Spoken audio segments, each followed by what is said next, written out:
Okay, ఓం నమస్తే అండి. మా పేరు రుక్మిణి. నేను యోగా టీచర్గా పనిచేస్తాను.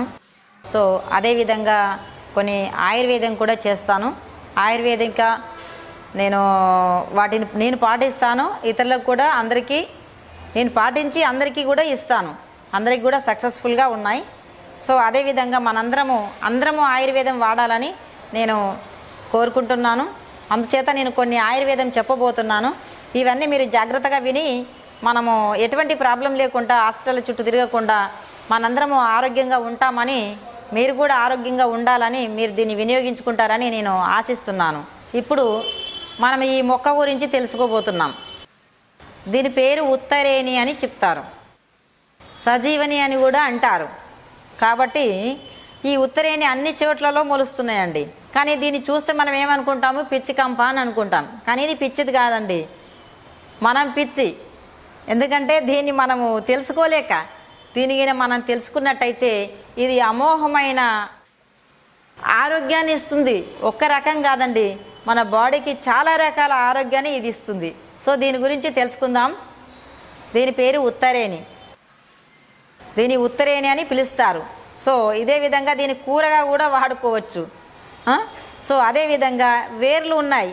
పుప్పాలలో గురించి విపరీతమైన బాధలు పడి మా పళ్ళు ఇట్లయినాయి, మా పళ్ళు అట్లయినాయి అని చెప్పేసి పళ్ళు చిన్న చిన్న పిల్లల నుంచే పుప్పు పళ్ళు అయినాయి అని చెప్పేసి పళ్ళు కూడా తీసేపించుకుంటారు. కానీ దీని వేరిగిన ఇంకో కొంచెం పెద్దగా చెట్టు అవుతుంది. ఇలా అవుతుంది చెట్టు, మరి ఇంత అవుతుంది. దీని వేరుగిన తీసుకొచ్చి ఈడికి కట్ చేసేసి వేరును నవలి వేరుతో పండుగిన దోముకున్నట్టయితే పుప్పు పళ్ళు అనేది ఉండదండి. ఎటువంటి క్రిమి కీటకాలు ఉన్నా కానీ అవి రాలిపోతున్నాయి. పళ్ళు చక్కన మెరుస్తూ చాలా బాగా ఉంటున్నాయి పళ్ళు. సో అదొకటి. రెండవది, దీని వేర్లు కట్ చేసి నీడకు ఎండబెట్టేసి చిన్న ముక్కలుగా చేసేసి దీని వేర్లను గంధకస్త్రాలని దొరుకుతాయండి ఆయుర్వేదిక్ షాప్లో. సో ఇవి రెండును మిక్సీ మంచిగా దంచి రోళ్ళలో దంచి అస్త్రకాలతం బట్టి పోచమ్మ పొటుకులు, గడ్డలు, పుండ్లు, మొటిమలు అవుతాయి కదండి. ఆ మొటిమలకి మనం దీని పౌడర్ని నిదానంగా ఒక చిన్న మంచి నూలు వస్త్రం తీసుకొని ఇట్లా అద్ది మన పౌడర్ ఎలాగైతే పెట్టుకుంటామో అలాగిన పెట్టుకున్నట్టయితే దీంతో మన మొటిమలు, గుంతలు, పుండ్లు, కురుపులు ఇవన్నీ కూడా సమాప్తం అయిపోతాయండి దీనివల్ల. రెండవది, ఇంకా మూడవది ఉంది. మూడవది ఏంటంటే దీనివల్ల ఈ వేర్లు తీసుకొని ఈ వేర్లతో సహా చెట్టును మొత్తం తీసుకొచ్చి 1 లీటర్ నీళ్ళు తీసుకోవాలి. 1 లీటర్ నీళ్ళు తీసుకొని దీన్ని మొత్తం చిన్న చిన్న ముక్కలుగా చేసి కచకచ దంచేసేయాలి. దొడ్డుగా దంచేసేసి ఆ లీటర్ నీళ్ళలో వేసేయాలి. ఆ లీటర్ నీళ్ళలో వేసేసి మరిగించాలి. మరిగించి వాటిని పావు లీటర్ అయ్యే వరకు మరిగించాలి. పావు లీటర్ అయ్యే వరకు మరిగించి దానిని ఆ మరిగి ఉంచిన నీళ్ళను దించుకొని గోరువెచ్చగా అయిన తర్వాత ఈరోజు పావు లీటర్లో 100 గ్రామ్ సగం, రేపు మార్నింగ్ మళ్ళీ సగం అలా తాగుతూ ఉంటే ఒబేసిటీ అని వెయిట్ లాస్ ఉంటారు కదా, వెయిట్ లాస్ కావాలని వెయిట్ కోసానికి ఎన్నో తంటాలు పడుతున్నారు. అన్ని తంటాలు పడడం ఎందుకండి, ఇది న్యాచురల్గా మన దగ్గర ఉంది కదండి ఆయుర్వేదమ్మ. ఈ ఆయుర్వేదమ్మను ఉపయోగించుకొని మనము స్లిమ్గా అయిదాం.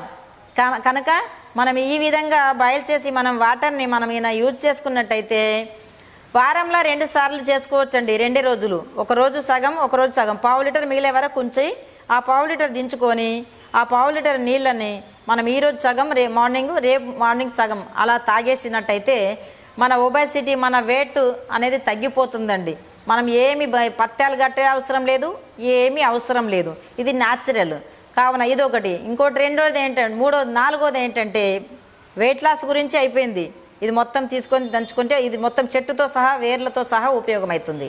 సో నాలుగోది ఏంటంటే మనకి ఇది ఆకుందా ఒంటికి దురదలిగిన ఏమైనా వచ్చినా, దద్దులు వచ్చినా దీని ఆకునిగిన తీసి నలిసి మనం అక్కడ రాసేసినట్టయితే ఆ దద్దులు, ఆ దురదలు పోతున్నాయి. సో ఇంకొకటి, మనము చున్నిపిండిలో కూడా వేసుకోవచ్చు. ఈ విధంగా మనం వీటిని మన దగ్గర దొరుకుతున్న ఆయుర్వేదాన్ని ఇడిసబెట్టేసి మనం మన చుట్టూ ఉన్న ఆయుర్వేదాన్ని, ఔషధాలను ఇడిసబెట్టేసి మనం మన చుట్టూ లేని దాని గురించి వెతుకుతూ రేయనక పగలనక వెతుకుతూ ఆడ పాడసారం పడి ఆడ చిట్టి దొరకాలి. చిట్టి దొరికినాక మనకు టైంకు చూడాలి. సగం మందికే చూసి డాక్టర్ వెళ్ళిపోతాడు, మళ్ళీ రేపు వెళ్ళాలి. ఇన్ని కష్టాలు మనకు అవసరమా? అవసరం లేదు. కనుక మనం మన దగ్గర ఉన్న ఔషధాన్ని మనం వాడుకున్నట్టయితే మనం అన్ని తంటాలు పడే అవసరం లేదని చెప్పేసి నేను అనుకుంటున్నాను. సో ఇది మన పిసిఓడి అనే ప్రాబ్లానికి చాలామంది ఎందుకంటే విపరీతమైన బాధలు పడుతూ ఉన్నారు. సో అలాంటి బాధలు పడాల్సిన అవసరం ఏముందండి? మనకు వైట్ డిశ్చార్జీ అయింది అనుకోండి, స్త్రీలకు, అమ్మాయిలకు, కానీ పురుషులకు కూడా పనిచేస్తుందండి. ఇది వైట్ డిశ్చార్జ్.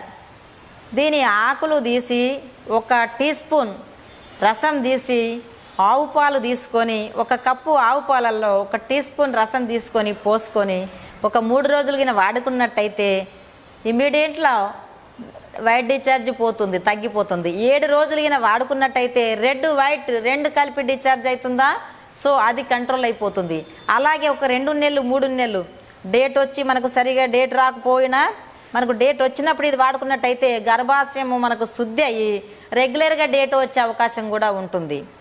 సో అంతేకాకుండా మనకు పళ్ళలకు కానీ ఎక్కడన్నా దెబ్బ తగులుతుంది, దెబ్బ తగిలినప్పుడు బ్లడ్ ఆగకుండా వెళ్ళిపోతుందా? ఈ ఆకు అక్కడ ఎక్కడ దొరికినా కానీ ఉత్తరేని తీసుకొని గబగబా ఒక ఇంత 4-10 ఆకులను తీసుకొని తినేసినట్టయితే అక్కడే ఆగిపోతుంది.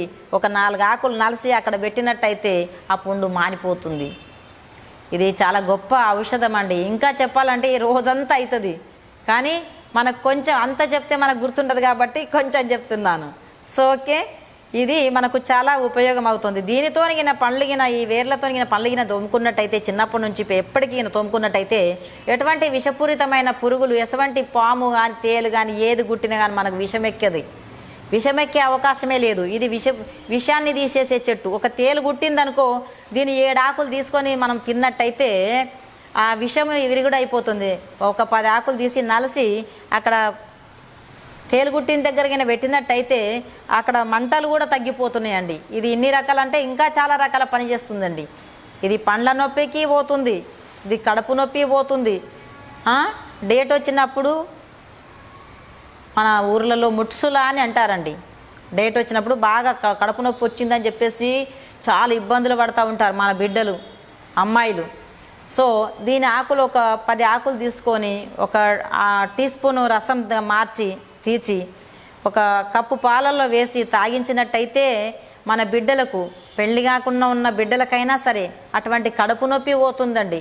మనకు డాక్టర్ దగ్గరికి వెళ్ళి మనం ట్యాబ్లెట్స్ తీసుకొచ్చి వాళ్ళు నిరసపడి ఆహారం తినలేక ఎన్నో కష్టాలు పడే అవసరం లేదు. సో ఇది తాగిపించి, సో ఏంటంటే పులుపు కారం తిననీయకుండా పెసరపప్పు బియ్యం ఇది తాగించిన 1 గంటకి పెసరపప్పు బియ్యంతో వండిన కిచిడిలాగా వండి తినిపించాలి 1 గంటకి.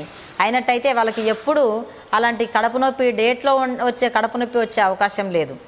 సో అదేవిధంగా పెళ్ళైన వాళ్ళకైతే సంతానం కోసానికి ఎక్కడెక్కడో వెతికే అవసరం లేదు.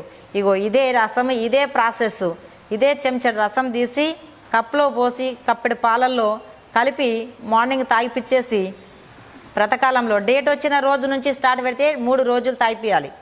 తాగిపించి గంటకి పెసరపప్పు బియ్యం వేసి కిచిడిలా వండి ఉప్పు కారం తగ్గించి పులుపు తినకుండా ఇది తినిపించినట్టయితే సంతానం అయ్యే అవకాశం కూడా ఉందండి.